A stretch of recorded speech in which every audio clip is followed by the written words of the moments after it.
Okay, so the topic of today is what is the topic? Established knowledge is a disease. Established knowledge is a disease. All right. So so we've been having a lot of fun on Twitter, and Just a little. just a little fun, and we realized. Or not realized, we've known this for some time, that established knowledge is a disease, and we've been actively fighting against the idea of authority-based or foundational-based knowledge because it's just wrong. It was disproven quite a few times by quite a few philosophers because authority can't dictate anything about reality. One would think that's pretty obvious, right? But apparently people just like using that heuristic of just... Well, they wanna improve their odds that they're hearing from somebody who knows their stuff, and Yeah, I guess that's they're the best... thinking that maybe an expert is more reliable. But the thing is that you're not protected. No. It's not going to protect you No. from error. No. And it's probably even a waste of time for reasons that we'll get into. Right. Hell, let's get into those reasons now. Okay, so the reason why it would be a waste of time to listen to an expert, and this wouldn't be always, but sometimes the expert just doesn't have your best interest. Yeah. They will say something just because they, have some kind of other interests in mind. Maybe they're paid, maybe they're blackmailed, maybe they're... People believe that cigarettes were at least not bad for you until, like, the 80s. Yeah, cigarettes are a good example. There's a lot of cases, actually. If you've heard about radium, the problems with radium in the 1800s. Oh, yeah, when they were making the watches with painting the So a lot of people would... Yeah, no, look that up. Yeah. But anyway, I want the expert is the guy or gal who wants to tell you that you should believe what they say. I mean, that's how they build their reputation around. They're trying to get followers. They're trying to make a name for themselves, get this high profile going, and they do that by convincing you that they are in your foundation, that what they say is foundational sort of knowledge. You can take what they say and put them in your sort of bag of truths. Foundational to your worldview, meaning that right. It's a part of you. Once you've incorporated them, right, in their thought, and you look to them to be the expert. You can know you're not going to argue with them, right? They're the expert. Why would you ever argue with them? And then, or at least you'd be hard pressed to argue with them. You wouldn't want to argue with them because they're the expert. They know more than you, apparently. Yeah, and they could probably prove it too. Yeah. They probably do know more. Yeah. Maybe they do. It depends on the expert, really. Oh yeah. Of course. But there are probably cases where they could shut you up. Yeah. And that's not really what we're talking about here. No. Well, and in those cases... I'm not saying that experts don't know anything. And in those cases, those experts should just show you up, right? They should... Yeah. They should come out right. and just, you're wrong and here's why. And then you go, oh, shit, I was wrong. Well, what happened along this whole way is that you get a bunch of gurus or whatever talking to people about that you should follow them. People get used to this. They get used to the idea of putting the guru's wisdom into their bag of established knowledge, and they expect that of the next guru that comes along. So basically, the next con artist will find them primed. That's funny. I had a professor back in college who was very good at sleight of hand and sort of magic and conning, and he said to me, the best marks, like he learned on the streets, the best marks people you wanted to con were always scientists, because they believed they knew more than everyone else, and they wouldn't get conned. Oh. Yeah. Well, That's pretty good. scientists are an interesting batch of people Group? in this regard, because they've sort of been sculpted by academia. Oh yeah. Well, it Um, it occurs to me that I don't think that a lot of scientists really understand how science should be practiced, right? There I is think they do. well, where like evidence does not prove anything is one of the major points of the scientific method. It can only be used to disprove. And The results of their experiments they put into established knowledge, as if there was no such thing as error, as if you could write off all of the error that ever happened. yeah, that's true. That there is a problem with just saying like, but that's a data problem, and I'd say that It's a data problem, but it's also an interpretation problem. well, it becomes an interpretation Error in the problem. interpretation of the data. Yeah, Yeah, right. yeah, right. There's Data, multiple layers. the data itself can be flawed, and that's why they like to do repeatable experiments in order to try to minimize the flaws of that data being flawed. Right. And that's just a statistical thing. But it is something that happens quite frequently, especially with the popularization of science, so that you can get, journalists or people with nefarious means will take people who often don't have nefarious means and try to, say, oh, this thing is true because the data says it's true, even though that's fundamentally flawed data. Well, this is why you hear language like evidence-based Oh yeah, that's reasoning terrible. or based in science. Both The term base comes from foundationalism. It comes from established knowledge. The idea that you need a bedrock of truth. and both of those ideas are just insane. Even to the traditional scientific method. The traditional scientific method says that there is no way, you're not going to prove a theory. You can only prove that it is not invalid yet. Right? Well, more like you can only constrain a theory with your evidence. Yes. So evidence works to rule out theory. It works to reveal problems. That's really its only role. But you get scientists that see it as a supporting role, which is not its role. It's very different. It's a constraining role. It's more adversarial. Right. Which is why scientists should debate. That there's interpretations can be wildly different, and with a set of data, you can have vastly different interpretations to explain that data and why it's doing what it's doing, and both may not be yet disproven. Yep. I mean, if that's not the groundwork for a crazy debate, I don't know what is. Well, it's at the core of a lot of people's foundation. Right. Which is the same problem that we're having here, that we're discussing about. That's true. The problem is that they're not using evidence to constrain what they're thinking.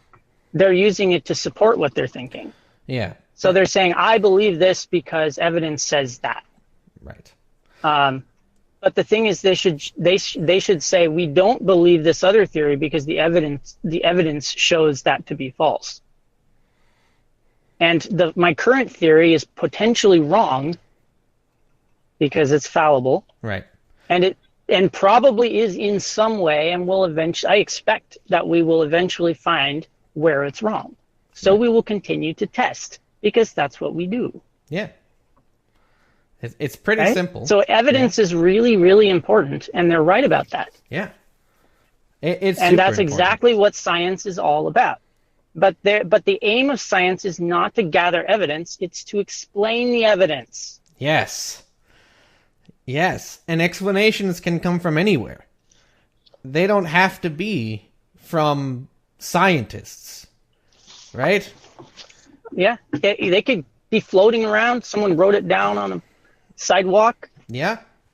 It could be a post online. It could be Anything. something you read in a book. It doesn't matter where the information is. What the information says has no bearing on where it was inscribed.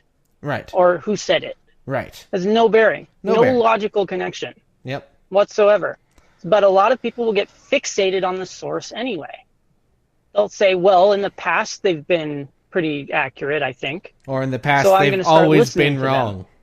So I will never listen to these people who are always wrong.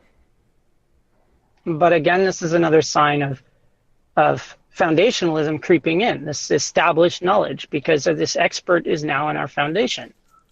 Yeah. I believe it's a cognitive heuristic, meaning it's something that we shortcut, right? Our brains shortcut and say, yeah, we don't want to waste time. Yeah, we don't want to waste time looking at all these other things. But it's hilarious now because we have so much time, we end up debating things anyway, and then people get defensive about their worldview, and they don't want to actually consider the other side. And so well, both sides are doing this. Yeah.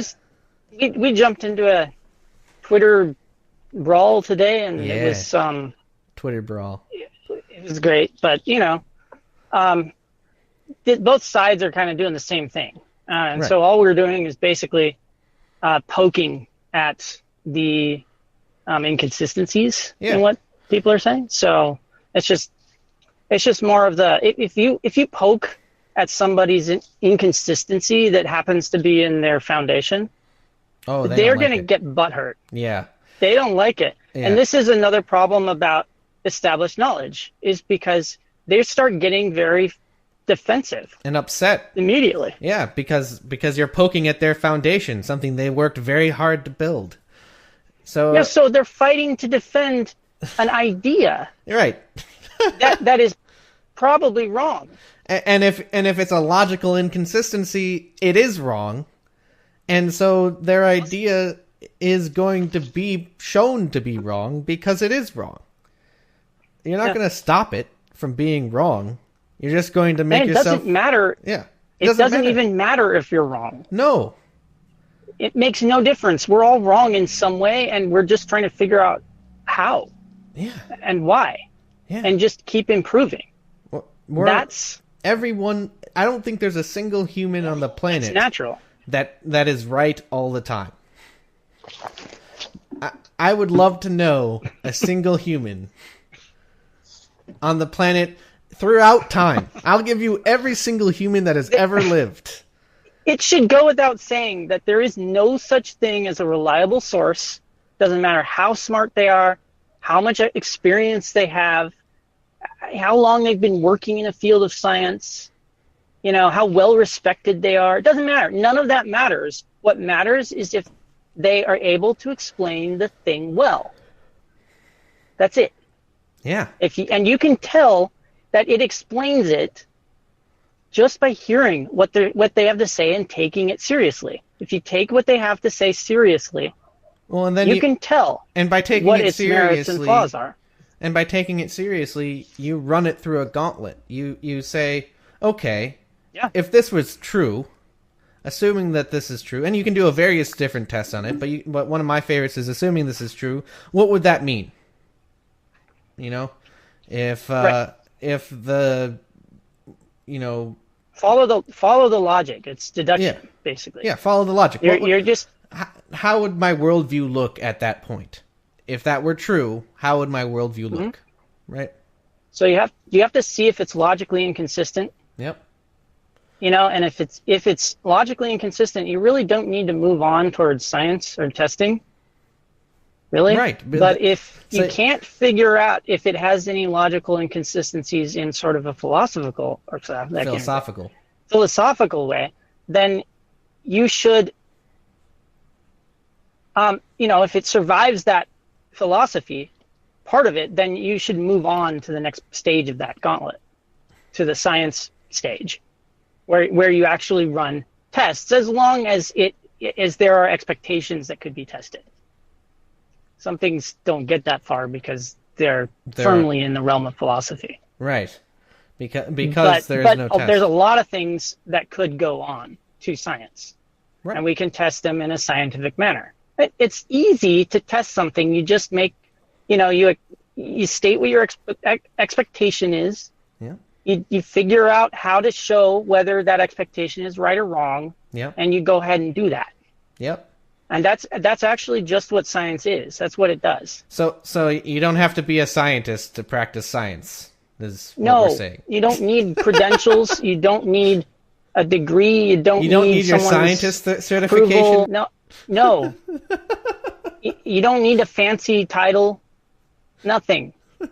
To practice science. To practice science, you don't need that. And you can do it secretly. You don't need to publish your findings in any peer-reviewed journal. You don't need that. No. Why would you? So you could explain things using science in the comfort of your own backyard or wherever. Yep. Doesn't matter. Yep. I do it all the time as a programmer. So yeah. So in fact, programmers use a higher method of science as categorized because we're using mathematics, and every single one of our programs is a proof.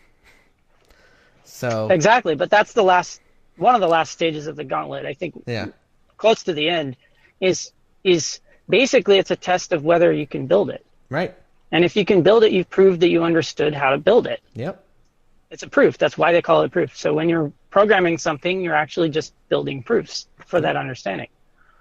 So this is yet more constraints. So this gauntlet that you're talking about is just layering constraints. Yep.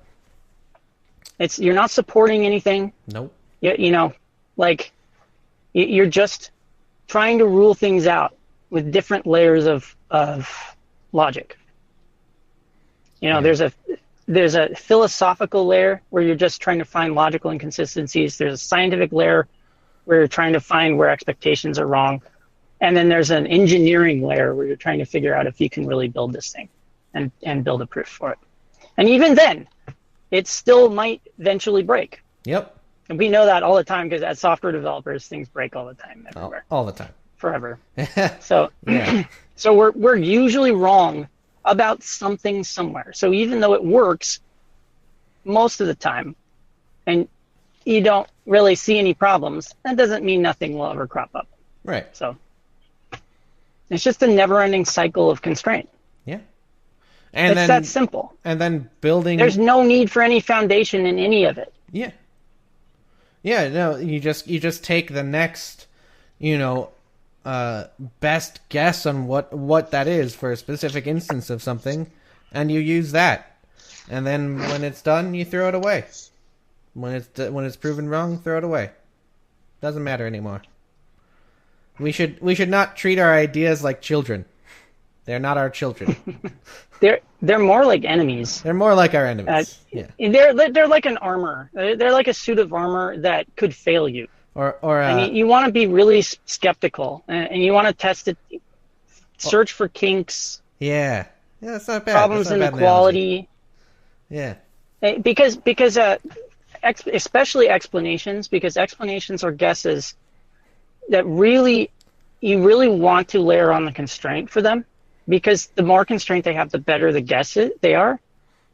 And our best explanations protect us in a very direct way. It's not unlike armor. So it's very important that we allow our armor to die if we hit it with a blow, right? Yeah. And if it breaks apart, then you didn't want to wear that anyway. It's like right?